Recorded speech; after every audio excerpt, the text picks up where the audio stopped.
Hey everyone, welcome to my Zwift race analysis video. This is the Zwift Classics, the first race, so it's the Apple lap, and is 2 laps of Astoria Line 8, approximately 23 kilometers.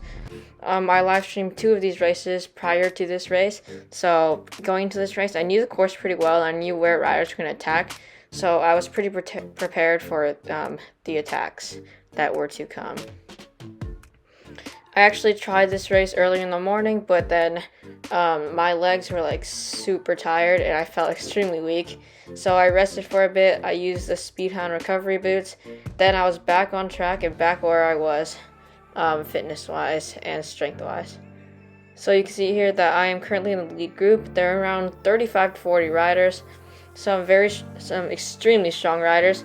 Average Zwift power rank of the top 5 riders was around 95, which is crazy for a Category B race. So I was expecting a Zwift power gain if all went well, and I was able to pull off a very strong finishing sprint.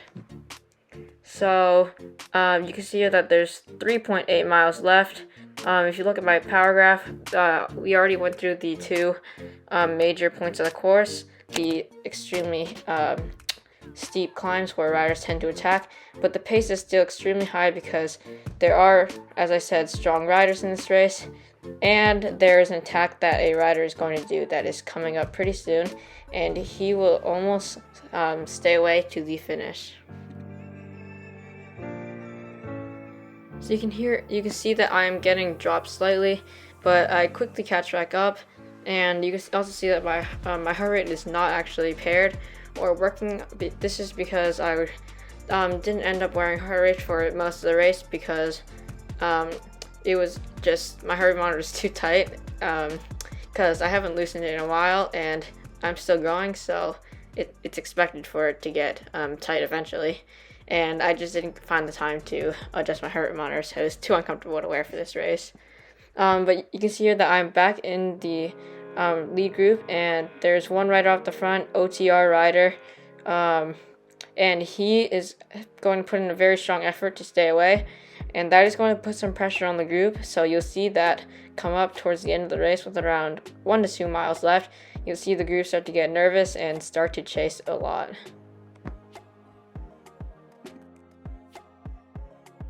At this point in the course, the race is pretty mellow. Riders aren't going to try to attack right now, other than that one rider that is off the front.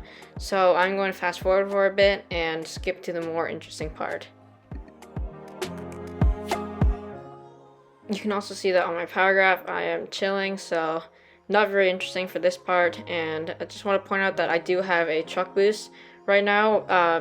I decided to save this from the start of the race, and I was not planning to use it during the sprint. So I was going to keep it until the finishing sprint because I thought that would be the most useful power up for me.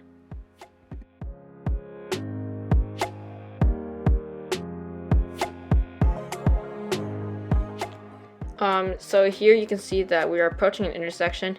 If you turn left, it actually takes you to the finish of the course. If you go right, it keeps going on the course. So we're going to go right because that's where the route takes us. And there's 2 miles left. This is when riders really start to put in effort. I'm not in an ideal place for that to happen because I'm on the front giving people a draft, but I managed to hold on to the first few riders' wheels. You can see that I'm doing around 350, 400 watts, and now I'm easing off to just try and stay with these riders. And these riders are doing whatever they can to try to bridge the gap, but eventually here they ease off because they know that the rider is now caught. They've caught up sufficiently, and the rider does not really stand a chance holding off this very fast group. So you're going to see the rest of the riders start to join the group, which is going to only increase the speed even more.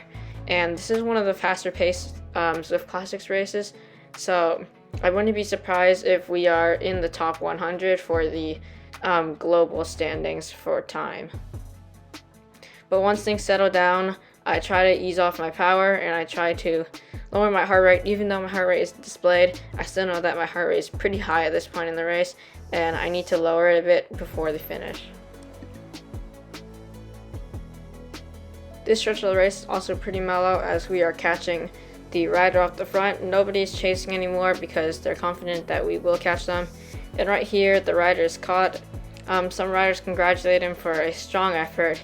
He definitely made the race a lot more interesting, so shout out to the OTR rider. I believe his name is, let me see when it shows up once he's caught. I think it was something like C. Saunders from OTR, and huge kudos to him for a very strong effort, making this race interesting and putting up a strong attack. Right now, some riders call for a lead out so that we can try to get a faster time. I don't think anyone really wanted to do that because everyone here saw how high the Zwift power ranks were, and they're all looking for a strong finish so that they can do that rather than competing for the global standings on Zwift power.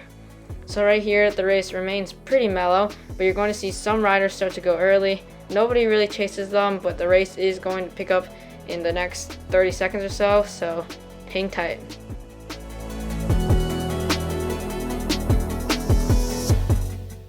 Okay, we're heading towards the finish. I'm just going to skip to the important part real quick. Okay, so you can see that on the short incline, some riders start to surge. A few riders go off the front, but it does bring the pace up a bit, but these riders still know that those aren't going to be the riders to win the race. So they continue to hold around 4 to 5 watts per kg. And right here is when the race starts to kick up. I turn on my draft boost.